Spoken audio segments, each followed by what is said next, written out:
మాది ఫైటర్ల జాతట, మేము గిరిగీసి కొట్లాడే తెగువ ఉన్నోళ్ళం అట. అందుకేనా మరి నేను అంతగానం దాడులు చేసారు? మరి మీరు ఫైటర్లు అన్ని ఫైట్లు చేసేది అందుకేనా? దేనికి ఫైట్లు చేసారు మీరు? దాడులు చేసి ఇట్లాంటివి చేయమని మీరు ఇంకా ప్రోత్సహిస్తున్నారు. అప్పుడు కేటీఆర్ మీరు ఇంకా ప్రోత్సహిస్తున్నారా? ఇంకా దాడులు చేయండి, తిరగబడండి, అధికారుల మీద తిరగబడండి, పోలీసుల మీద తిరగబడండి, ఇష్టారాజ్యం గందరగోళం చేయండి, ప్రజల్ని భయభ్రాంతులకు గురి చేయండి అని మీరు ఇంకా ప్రోత్సహిస్తూ ఉన్నారు ఈ మాటల ద్వారా. మలిదశ తెలంగాణ ఉద్యమంలో ఢిల్లీ మెడలు వంచినాం. కేసీఆర్ ఏనాడో జాతిపిత అని చెప్పుకోలేదు, ప్రజలే పిలుచుకున్నారు. తెలంగాణ ఆనవాళ్లే కేసీఆర్, అవి ఎట్లా చెరిపేస్తారు అని ప్రశ్నట. నిన్న కేసీఆర్ గారి పుట్టినరోజు సందర్భంగా కేటీఆర్ మాట్లాడాడు. ఇప్పుడు కరెక్టే, ఇప్పుడు అది ఇక అయిపోయిందిగా. ఇప్పుడు అయిపోయిన వచ్చిన బీఆర్ఎస్ పార్టీ 10 ఏళ్ల పరిపాలన చూసి నాకే తీర్పిచ్చారు ప్రజలు. 10 ఏళ్ల పరిపాలన కంప్లీట్ అయినాక ఆ తీర్పు మీకు వ్యతిరేకంగా వచ్చింది. ఎందుకు వ్యతిరేకంగా వచ్చింది? ఎందుకు మిమ్మల్ని యాక్సెప్ట్ చేయలేకపోయారు ప్రజలు? మళ్ళీ ఇప్పటికి అవే గొడవలు, అవే తిరగబడ్డాలు, మళ్ళీ ప్రజల్ని మభ్యపెట్టే ప్రయత్నాలు చేయడం ఇప్పుడు కూడా నమ్మే పరిస్థితి లేదు.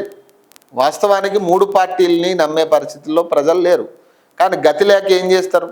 ఏదో ఒక పార్టీకి ఓటేయాలా, ప్రలోభాల, లేకపోతే డబ్బా, మద్యమా, లేకపోతే ఇంకొకట అన్ని రకాలుగా ప్రజలు లొంగిపోవడమా ఏదో జరిగిగా ఏదో ఒక పార్టీకి వేసే పరిస్థితి అయిపోయింది. ఈరోజు ఇష్టం ఉన్నా లేకపోయినా ఏదో ఒక పార్టీకి ఓటేయాల్సిందే అనే కాడికి కొంతమంది ప్రజలు వచ్చారు.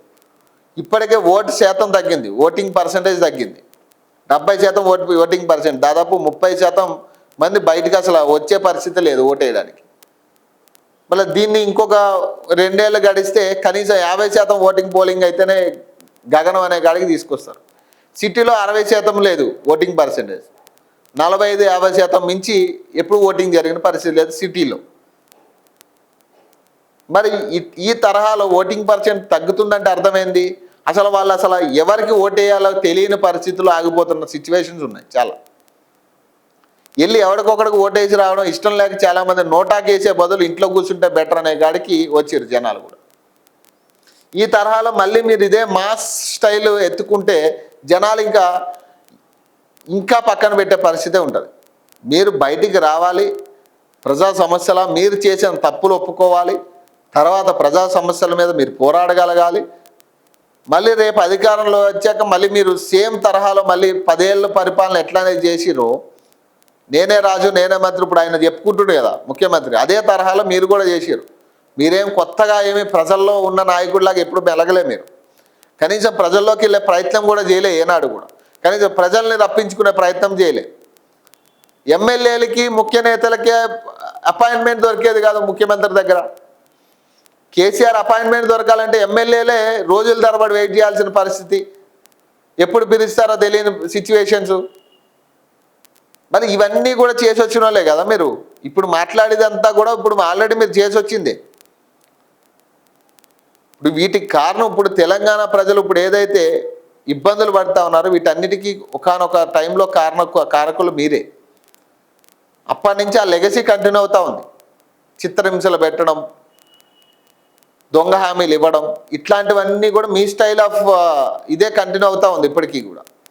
మళ్ళీ మీరు గెలిస్తే మళ్ళీ ఎక్కడ మళ్ళీ అదే పాత రోజులు మళ్ళీ వస్తాయేమో, మీకు ఓటేస్తే అంతేనేమో అనే సిచ్యువేషన్ తీసుకొస్తాం. ఇక రాష్ట్రంలో బీజేపీనే ప్రత్యామ్నాయం అట, మున్సిపల్ ఫలితాలే నిదర్శనం అట. రామచంద్రరావు బైంసాలో గెలుపు చరిత్రాత్మకం, అహంకారుల కోట బద్దలు కొట్టామట. కుటుంబ పార్టీలకు సిద్ధాంతాలు ఉండవు, బీజేపీకి బలం కార్యకర్తలైన కామెంట్ అట.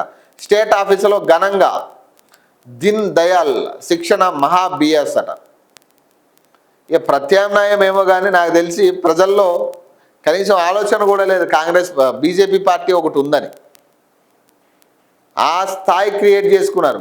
మొన్న మున్సిపల్ ఎన్నికల్లో పాపం ఎంతో కొంత ఇక రాజీ పడో ఏదో ఒక రకంగా కలిసి పనిచేయాలి, ఇక మనం ఇట్లా కాదు అని మోడీ ఇచ్చిన క్లాస్ పీకడం వల్ల, మోడీ ఇచ్చిన క్లాస్ ప్రభావం అయి ఉండొచ్చు ఏదో, కానీ మొత్తం మీద చాలా కష్టపడి అయితే పనిచేసారు మున్సిపల్లో.